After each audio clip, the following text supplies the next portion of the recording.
Angel Studios and The Chosen experience a messy breakup. Pride Month begins once again, and can Christians enjoy dark and gritty storytelling? We talk about all that and more on this episode of Faith and Pop Culture.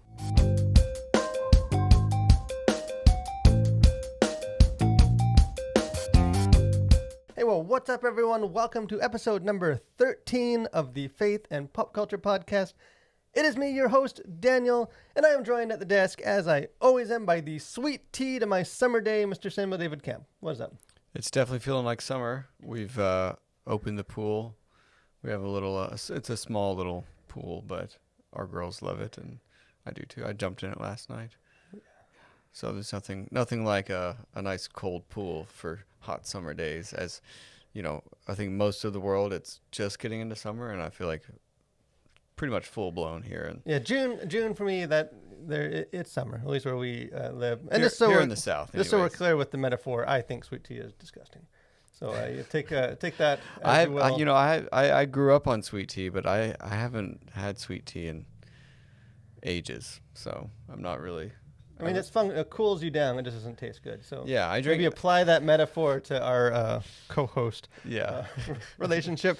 Functional, just not necessarily enjoyable. But hey, we hope that you guys will enjoy joining us once again to dig into some cultural stuff, what's going on, as Christians that we can just be aware of, be intentional about how we think through and engage with, and even contribute to the culture. And kind of the first story that jumped out to me, which is kind of a callback. I think it might have been our first episode of this podcast. We touched on some of the billowing drama behind the scenes of The Chosen and Angel Studios. Well, a messy breakup has finally occurred. So again, like you said, this has been sort of an ongoing story, and we don't want to get into all of the behind the scenes industry stuff, but I do think there's some interesting and just important things for us as Christians to think about. But so the tension did kind of explode where The Chosen, which has almost become its own like it is like its own company, like The Chosen Inc. They have sort of their own, it's, massive, one of the biggest shows on television. Angel Studios, which is, again, we've had a great relationship with here at The Collision, and they've been crushing it with a lot of their recent films. We're just not on the same page for the future of the show and The Chosen, and some of the contract and how they interpret that contract. So it was just announced, I think a couple of days ago, as of recording this, that they have officially separated, at least barring appeals and some more conversations. Dallas Jenkins, who is the creator of The Chosen, was interviewed, said, The Chosen's relationship with Angel Studios is effectively over. We take no pleasure in this. I want to thank Angel and the Harmon brothers for the extraordinary efforts in helping launch this show, but we came to the conclusion that we simply had no choice. For the future of our company and our show, and the law agreed. Again, if you get into some of the more specifics, a lot of the some of that disconnection is on the kind of crowdfunding aspect. Like the model of Angel Studios didn't seem compatible, at least according to Dallas Jenkins and the Chosen side of the discussion, for continuing this massive production. Again, we don't want to pick sides in the conflict. We don't want to do a he said, she said kind of thing. But I do think it is interesting as far as just sort of, I guess the benefits and the limitations of some of this model. Because I feel like Angel Studios, because it has had so much success with sort of launching, The Chosen, and then some of these other movies like The Sound of Freedom, it's sort of become the gold standard almost. This is how we get faith-based films into Hollywood. This is sort of the new sort of this crowd-funded model, and a lot of stuff to that. And this sort of, I guess, exposes that maybe there are benefits, obviously, as we've seen with the successes, but there's also some drawbacks to that. What are some of your takeaways from this? I think I think it's probably a mixed bag when it comes to how, and again, I'm not an expert in movie funding, but it does seem like it is a bit of a mixed bag. It can be a real blessing, and obviously there's a few shows and movies that have benefited from sort of the crowd-funded model, but I think it has its limitations and its drawbacks. And so for The Chosen, it seems that at least my read on it is maybe it's just sort of outgrown the crowd-funded model, if that can be such a thing, because it has gotten so huge that in a way needs to just transition how it goes forward, especially in like the financing aspect of it. And so I think maybe crowdfunding there's maybe like an ideal like level of crowdfunding, or like and there's maybe a sweet spot as far as like the scope or the scale of crowdfunding that maybe The Chosen has exceeded, but maybe for other films or smaller shows can certainly benefit from if going the traditional route is not available. Then I think crowdfunding, there's been lots of things that have been successful crowdfunded, not just in Angel Studios, but I do think it can work well, but it's not the only way to get movies made. Yeah, and I think because like I've always just been curious about sort of by crowdfunded, like I think it's more nuanced than just like it's not like Kickstarter or something. Like there's bigger corporations and investors, and like their whole model is a little different, but like in a dumbed down sense, it's hey, we need sort of our people to invest and support these projects in order to get them greenlit, and then we make the show. And like you said, like obviously you can see the fact that The Chosen exists is because we were able to just grassroots thing. If it was just sort of going straight to Hollywood, I don't think it would have been this smash hit that it has become. But I've always been, I guess, somewhat like lukewarm or wishy-washy on some of just sort of this crowd-funded approach, which you see in other sort of faith-based studios and stuff taking the same kind of similar mindset, just because I feel like there's a drawback to sort of being beholden to just sort of people. Like I think we would maybe assume like if hey, it's make things what we want. You exist to entertain us, so we're going to tell you what we want you to make, and then you produce that and you entertain us, and that seems like on the surface a good is give people what they want. But kind of like I feel like the more you're sort of immersed in storytelling and movies and stuff, you kind of realize that like sometimes the best thing you can get is like what you don't know you want. Like right. Like I feel like if it's like if you're sort of beholden to just sort of the common denominator of sort of all these people, I think you even begin to see that a little bit of you end up getting a lot of the same stuff, like the same sort of easily accessible. It's not going to push a lot of buttons. It's not going to push the envelope very far, which is why I think most faith-based films these days have been essentially like here's a historical person who was a Christian and they lived an inspirational life. And we're gonna let you know they're a Christian, but it's not gonna be pushy about it. Like which is fine. It's just that we've had about 5 of those movies already this year. Like, and it's kind of are there other types of stories that we could tell if we weren't as like connected or like beholden or kind of chained down to just sort of the common desire of the masses? Yeah, and I think even in a broader way, like when you think about creating like works of art. And if you consider movies works of art, then typically like having them made by committee is not usually a recipe for success. And I think in some ways crowdfunding is maybe kind of a version of like, making art by committee. And so I think there is just even just the creative limitations that puts on a creator. And yeah, like there's sort of the it makes me think of Steve Jobs a little bit too. Just like, I'm going to give people what they don't know they want yet, or they can't envision what it is I'm going to do. And so I think when you take some of that agency away from creators, then, what is lost, I guess, in the mix up of all that. And I think it can just get pretty stale pretty fast. And like you said, we've had 5 kind of similar movies about, inspirational Christians, biopics, I guess, in a way. And it's like, how many of those do we need? What other directions do you want to go? Or like, again, because it's so intertwined with like the fan base, is that going to ultimately end up hurting Angel Studios in the long run? And I think there's just like a short shelf life a bit. Like it's one thing when like we might get a faith-based film every couple of years, and you could really rally people together and like support this because we're going to infiltrate Hollywood. now, like, we've come so far thanks to a lot of efforts by people like Angel Studios that, like, we get like one of these every month, every couple weeks. Yeah.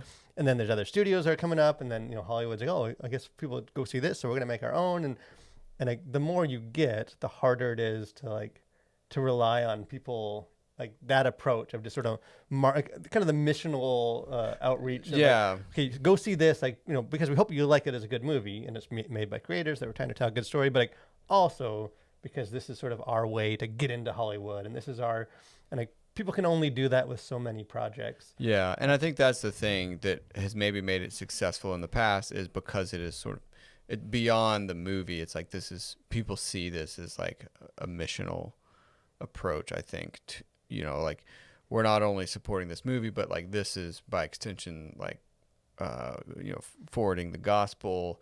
And so I think a lot more people that would otherwise maybe not get on board do get on board.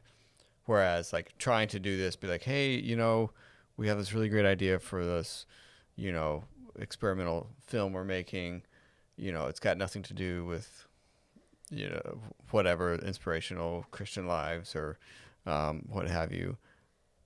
If it's just like, hey, this is a great creator, we think he's going to make a good movie or she's going to make a good movie, let's get behind them. I think you're going to hear a lot of crickets when it comes to like ponying up money for something like that, because it's like, well, is this taking the gospel forward? Is this, part of our call as Christians?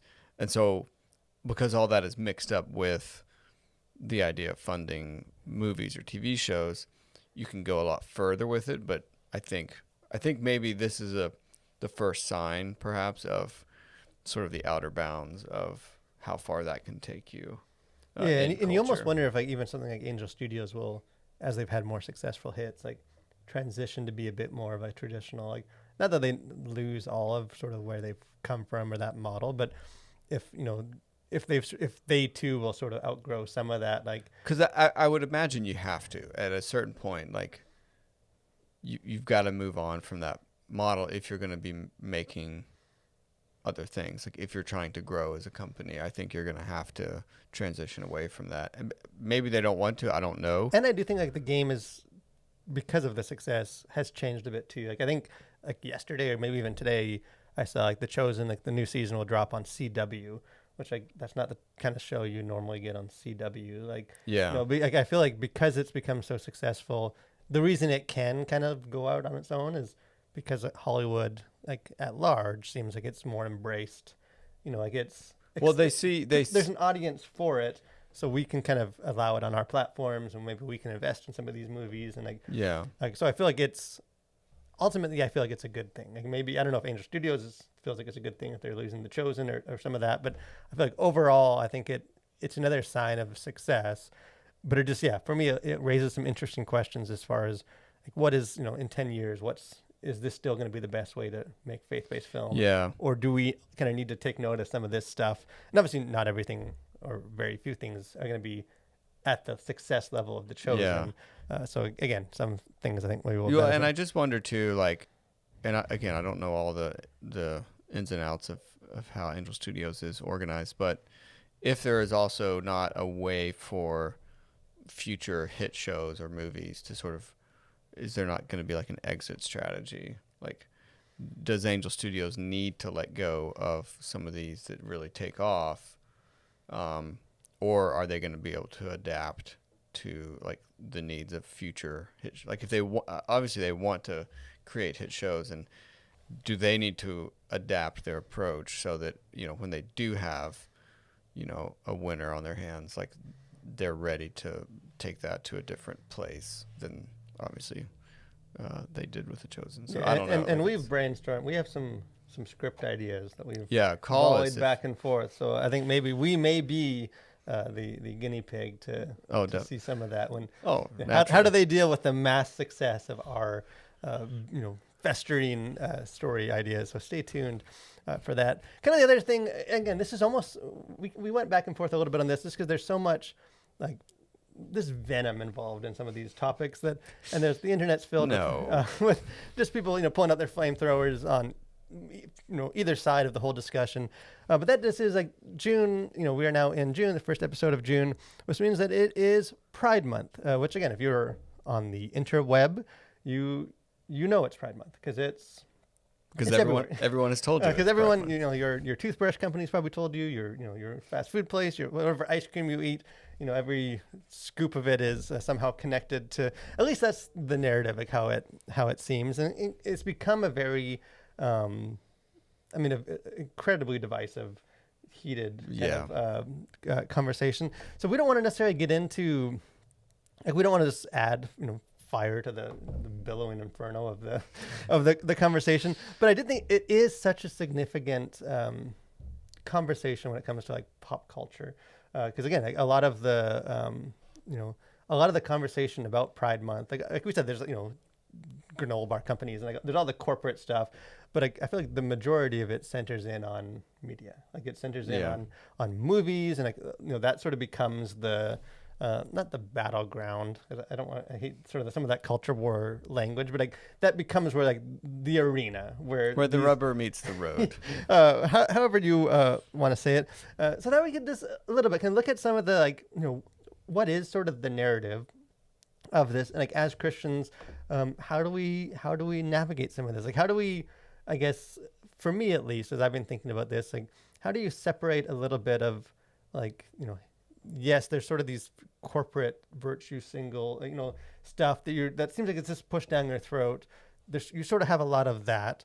Then like you also have Jesus calling us to love people, like not that person or that person, but like people, love all people. And like, how do you do that? Like, how do you as Christians sort of deal with sort of the more like agenda driven, the messaging, like the more forceful, aggressive aspect of it, without sort of, refusing to honor, respect these people in that way. So I thought I would just, a couple of this sort of some data that I pulled, and then we can kind of break into it, which I thought would be helpful just to like, I guess like take a, step back and sort of see like what is because there is this narrative right now that like if you turn on Disney Plus, anything you pull up is going to be led by some same-sex couple or person or non-binary or transgender. Like, that is sort of the narrative that it just seems like it's everywhere.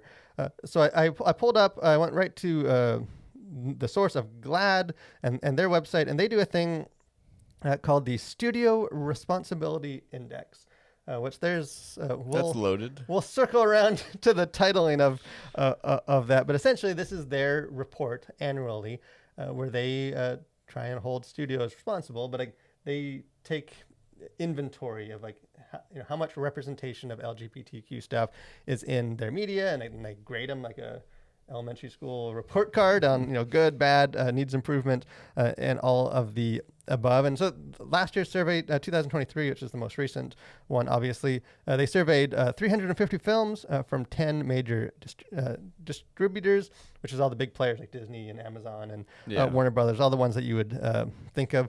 And they found that 28.5% of the films had what they would classify as like some element of like affirming or like including representation of like LGBTQ plus, which is the highest they've ever had in the survey, which I think has been going on for like at least 15 years or so. And then also of the 350 films, 12 of them had a transgender character, which is also the highest yet.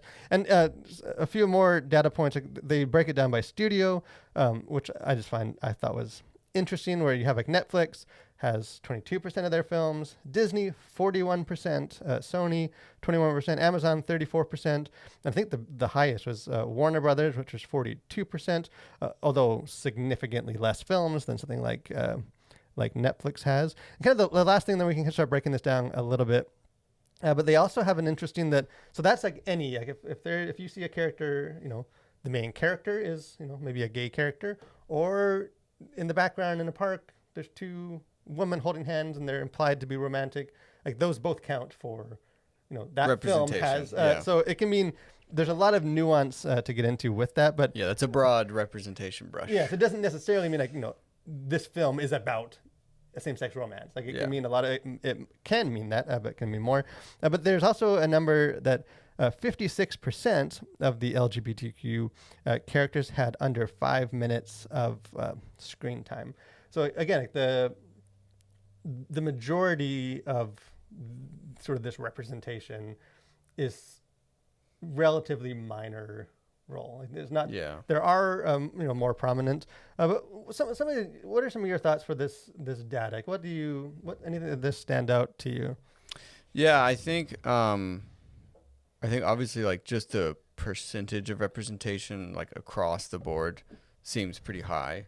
28% of movies that were surveyed. That seems like a huge number. But then I think when you think about it and when you see what is included in representation, I think that number of like maybe in your face telling a story of a gay or transgender person or whatever is probably much, much lower. And so I think it's one of those things that like I think these numbers can tell you what you want to know, like, or what you want it to tell you, I guess. And so I think you can. That's the great thing about statistics is you can kind of make it say whatever it is that suits your agenda. And I guess for my part, my question would be: so what is what's the aim of this responsibility index? I guess would be my question to. Yeah, because that is an aspect of it, like and I feel like that's part of what makes some of this rub people the wrong way. It's the same as with the Oscar, the different whatever they call that, like the requirements. Right.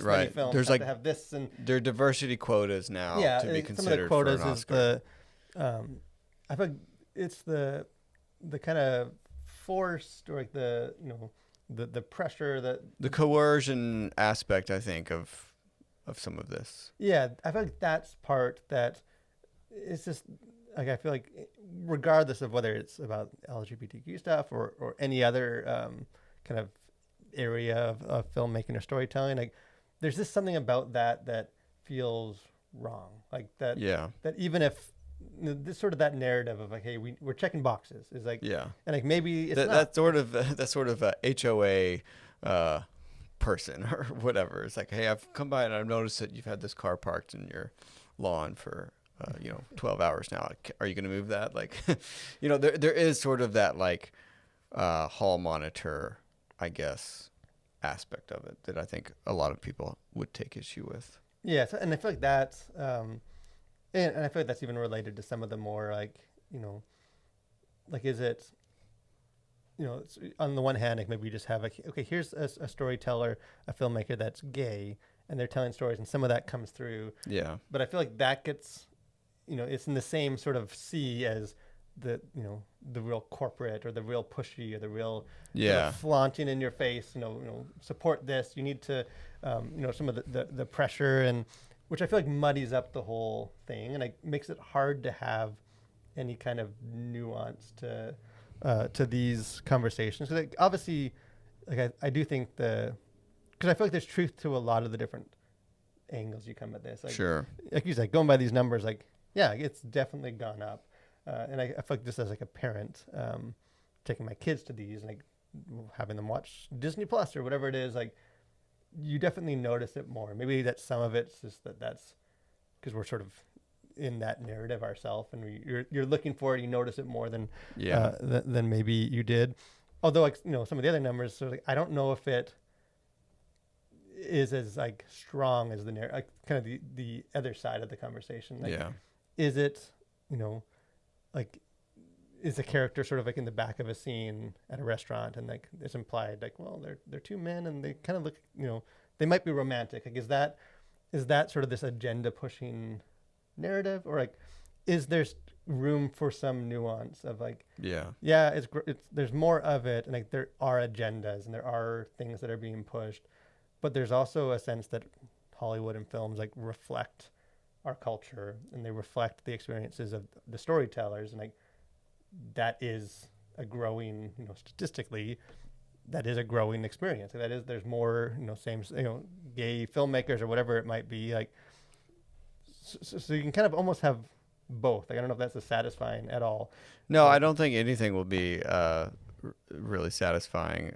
I think in this conversation, but I do think it reflects the fact that there is perhaps an overrepresentation of LGBTQ community within Hollywood, and I think we talked about this with Mike a little bit last week, but there is also just the reality, and you said it as well, that this is the water that Hollywood is swimming in, and so is not as like conscious of a let's push this agenda as it is like this is just a reflection of our experience, and now studios are more okay with letting some of that through to the final product, because I think you had said earlier, like, a lot of the screenwriters have maybe put in more LGBTQ storylines or elements within a script,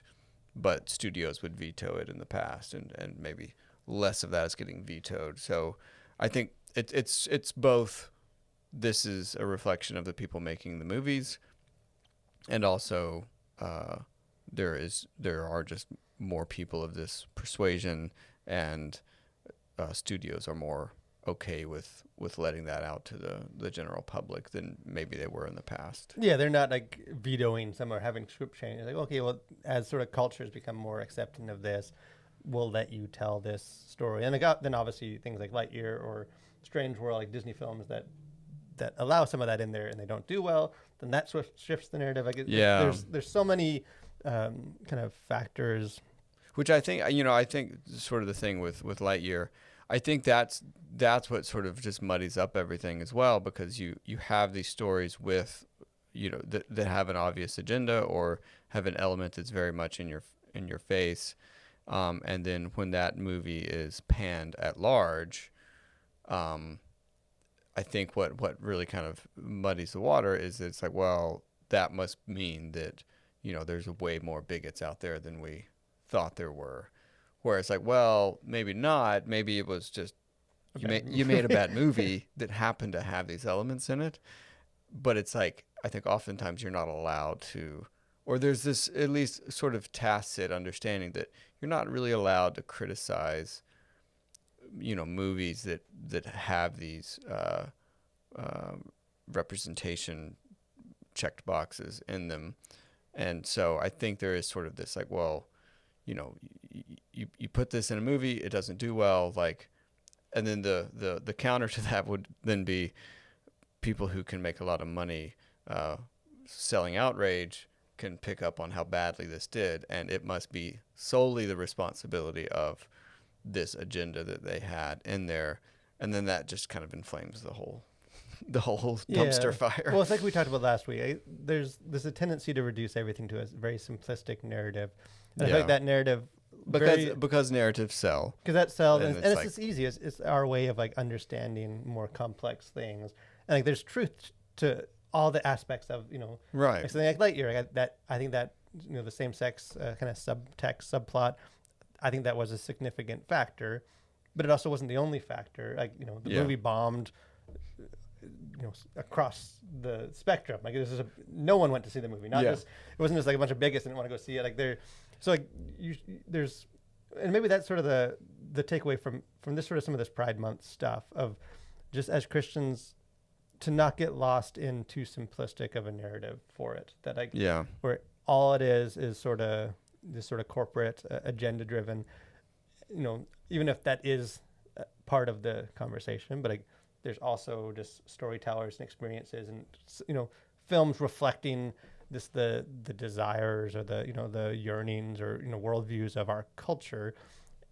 And so as culture changes, some more of this sort of stuff is going to be in the film. And I think as Christians we need to navigate that. Like we can't, I don't think that's going to change. Like I don't think like as a parent, I know I've sort of had some of those I guess trying to work through some of that of like, okay, I don't want my kid to sort of just go see some like LGBTQ indoctrination, in the disguise of like a new Disney movie. But that's also the world that they're growing up in, and like that's a very like that's experiences of a lot of people that they're going to interact with and befriend or be around. Like so like they need to also be aware of some of that. Like like if they see some of that like in the background of a scene, like is that just sort of this agenda, or is that hey they need to understand that this is where people these are the kind of people we're called to love, just like we're called to love all people. But again, so complicated thing, but again, there's going to be a whole month of a lot of these, but it definitely is sort of it colors a lot of the conversation for.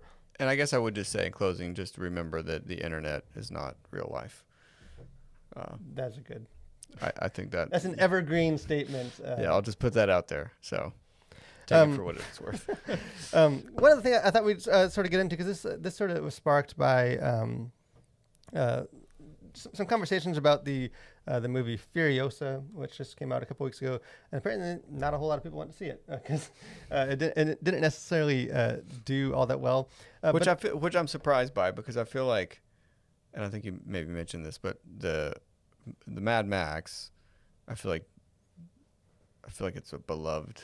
Well, I feel like it's some of franchise. What you just said. I feel like the internet's not real life, but I feel like it's beloved by the people that are very vocal on like social media, that like the cinephiles, but like, I don't think it actually made a ton of money when it came out. Like, the franchise has never made a whole lot of money, and I think it sort of tricked people into thinking this was a big blockbuster franchise when it's never been that. It's the same as like the Blade Runner. Then I think the same thing happened. Right, the first one didn't make money, so they made this sequel and it didn't make money, and it's like, well, I thought everyone liked this movie. It's obviously more, there's more to it than that. But I did think it's a movie that is very dark. Graham doesn't seem to have a whole lot of hope. Like I think there's some hope, like sort of implied in the end, that she ultimately sort of rejects the nihilism, the hopelessness of her world. But like, you don't really see like the aftermath of that, at least not in this film. Like so you spend a lot of time just like dwelling in like, okay, people are terrible. The world's terrible. Like, violent. Yeah. We're all these horrible, fallen, sinful creatures. And like, that's really the focus of the film. And I thought we could maybe just talk about that like, as Christians. Like, what is because there is very much an emphasis these days on like dark and gritty. Like everything is, this one's going to, the sequel, season 2, it's going to be darker. Like it's sort of like, and like the implication is like which means better. Yeah. Because, like even like the Rings of Power season 2, that's one of my worries about it, is a lot of the conversation, like, this one's going to be darker than season 1. Like, and therefore you should like this. And, or like the new Acolyte Star Wars show like just came out, like, a lot of the marketing, this is like darker Star Wars. Like the Jedis you didn't know. Yeah, there's sort of this, I don't know, this like this elevation of like darker and gritty, as though, that sort of, good storytelling is dark. Yeah. And like sort of this soft. Well, I think that's what the marketing would want you to believe. Like that's their pitch. It's like, don't worry about the storytelling. It's dark and gritty. That's all you need to know. Just come pay and see it. You know what I mean? It's like, I think it can sometimes be sort of just a lazy shorthand for like, rather than explaining what a great gripping tale this is. It's like, it's dark and gritty. Like, need we say more? Yeah, and it's sort of like, please don't ask us to say more, because it becomes shorthand for like mature. Like this is, which is why I think a lot of things like fantasy or things that can get written off as being for kids, or like it's not, why they'll lean into the dark and gritty. Yeah. Like I think that's like Game of Thrones changed a lot of that narrative because of that. Like, it's like this is fantasy, there's dragons, but like it's, mature fantasy. Like it's dark and violent and filled with sex and all this sort of stuff. It's not just the make-believe dragons. This isn't just sort of, Pete's Dragon kind of stuff. This is like for grown-ups, So I feel like there's some of that. And what do you think, as Christians, what do we do with that? Because like, in some ways, I have a bit of a soapbox that like, why does everything need to be dark and gritty? Like, do we, like I feel like, is that like in some ways I almost feel like it's a luxury of a comfortable culture of like, which I think is such a great observation. Like, and like obviously maybe there's been dark storytellers like since the beginning of time, but like, if you're like, in prison or something and like being tortured, like, are you going to go back to your cell and like, go pick a real dark, gritty, like, I feel like because we're so comfortable, you'll read Batman because you're going to break out of that joint. Because like, and it's, sort of like, dark story. This is closer to real life, we say, is like we're sitting in like surrounded by more luxury than Pharaoh had. Like, there's some sense of like, I don't know, like, Well, it's sort of it's maybe a manufacturing of difficulty in some small sense, like a very tiny sense, but like, your life isn't difficult, but like you can watch difficult films because like, I don't know, you feel better about how easy you have it. I don't know. Like I think also just in the absence of like difficulty and hardship, I don't know, maybe it speaks to the need for difficulty in people's lives. And if they don't have it, then they watch it, make it, produce it, tell stories about hardship. I don't know. Yeah. Back to the oversimplification. But I do think again, because I feel like the narrative of just like, oh, people didn't really like this. Well, this is going to be dark, gritty. Therefore, it's going to be better. Like that just drives me crazy. Yeah. But at the same time, like I think there is a place for dark, gritty stories. Like I think that don't necessarily have to, tag on some like hopeful epilogue at the end. So, like, that just dwell in this experience of lament or sorrow and I feel like like the gospel. Like if you look at just sort of the gospel story, you kind of have to have both. Like if Jesus, if there's no sort of fall in Eden and sin, and then like the uplifting gospel of Jesus, saving our sins, like doesn't make sense. Like you need the problem in order to have, well, and kind of the other side of that, like if you only have just sort of fallen, sinful, like then the gospel is meaningless. Like you need to also have the other side, like the uplifting, the hopefulness that this is painful, but ultimately things are going to be, bad things will be undone, and there will be justice, and there will be no end to tears. So I think like as Christians we can affirm both of those. Like I think there's more of it is there needs to be a balance. Like I don't think it's healthy to just dwell on like dark and gritty all the time. Like, but I also don't think it's healthy to just dwell constantly in jujubes and butterflies and like everything's wonderful, like kumbaya, like a lot of Christian art and like music can do, where it's like, well, you're actually like you're detached from a very important part, not just of like of life, but like of the gospel, like the fallenness, and like we need to be reminded of that in order to kind of add meaning to the hopefulness. Like, what do you think? Because you like dark, gritty. Yeah, all that to say, I love a good dark, gritty flick. And I don't know. And again, I think it is. I mean, I think because I have a pretty good life, I think in many respects, I think it's. I don't know. I find those stories really interesting and compelling, and I think it's fascinating to kind of sit in some of that darkness in a way that. But again, I think you need to be perhaps in the right mood for that as well, and I think there is I think there can be a danger in only sort of consuming that kind of entertainment.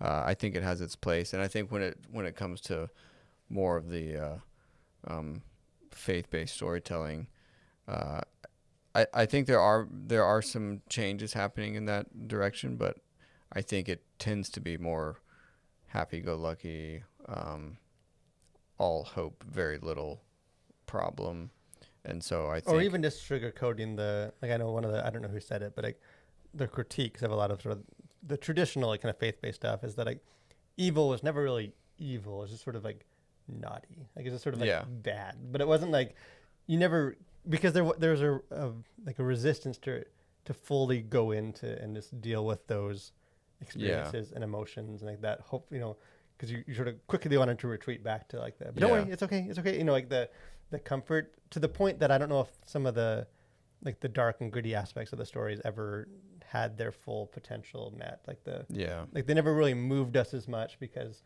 we just didn't spend time in them. Like, and at least that's for me. Like, again, I'm not. There's enough real world terrible stuff I don't necessarily want to spend all my time just watching some horrible characters on screen. But I do think a movie like Joker or Furiosa or some of these movies, like there is power in just allowing ourselves to like experience those. Yeah. And I don't think it's like a non-Christian thing that like dark gritty is the world and we're the hopeful side. Like the gospel is both. Like we can be a part of both. But speaking of movies, whether they're hopeful or dark and gritty, the next segment of our episode we have out now and coming soon.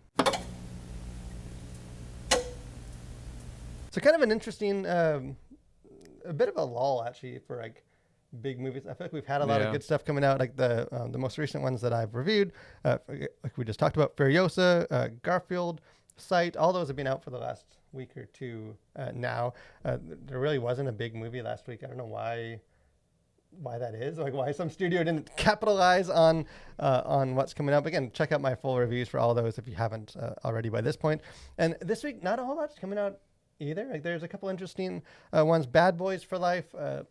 I'm probably not going to see this movie. I haven't watched any of this is like the fourth one, like Will Smith sort of action movie. Oh, this is like those Bad Boys. Okay. Bad Boy. And it's I don't know. I don't have any interest in this movie, so I'm not sure I'll check it out. But this is the fourth one, so obviously a lot of people are checking it out.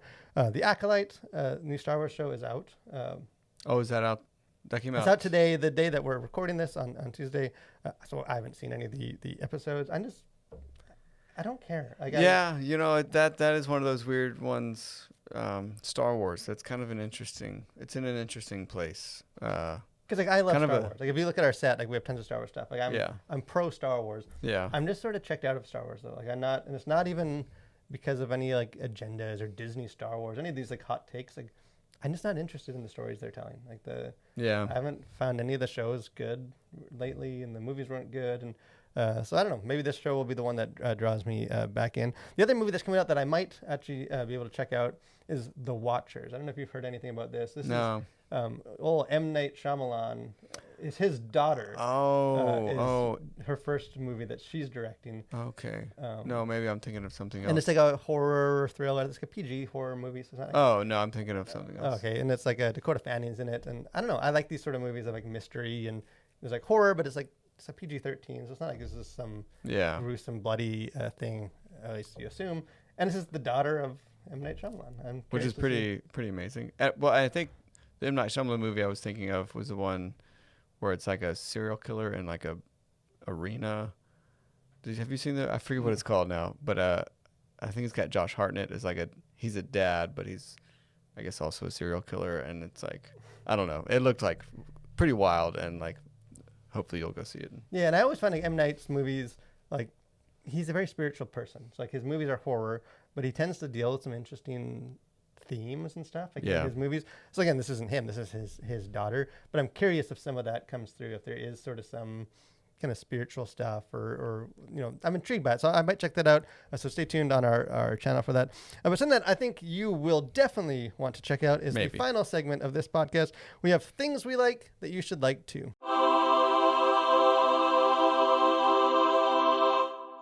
So this is my week to share something that I like, and I feel like I have not dipped into the well of European heavy metal. I've been leaving everyone just parched of thirst, waiting for more.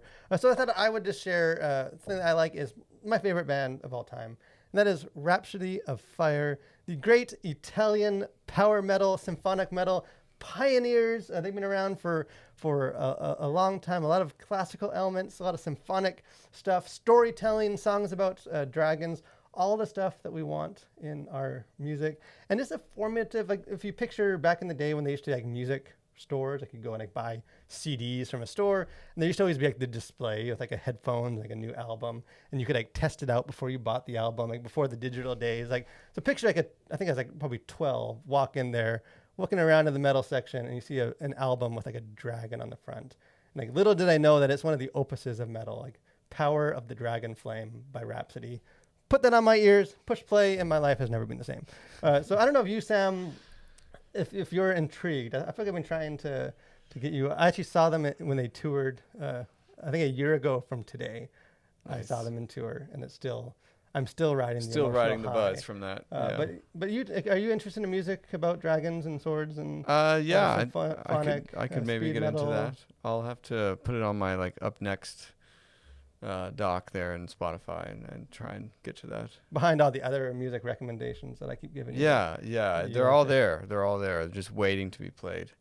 Yeah, because, hey, life can be hard, so go escape into some metal about dragons. And they just had a new CD that came out last week, Challenge the Wind. 14 albums, and they're still crushing it. So don't take it from me. Go look into that yourself. But speaking of going, we've reached the end of this podcast episode. A lot of stuff that we covered, a lot of ground, always a lot of stuff going on in culture. So we appreciate you guys tuning in each week. Again, don't be shy to share some of your thoughts in the comment section. And if you haven't done so, make sure you go give us a good 5-star review, subscribe to the channel, tell your friends, all that kind of fun stuff. But thanks for watching, guys, and we will see you next week for more conversations on faith and pop culture.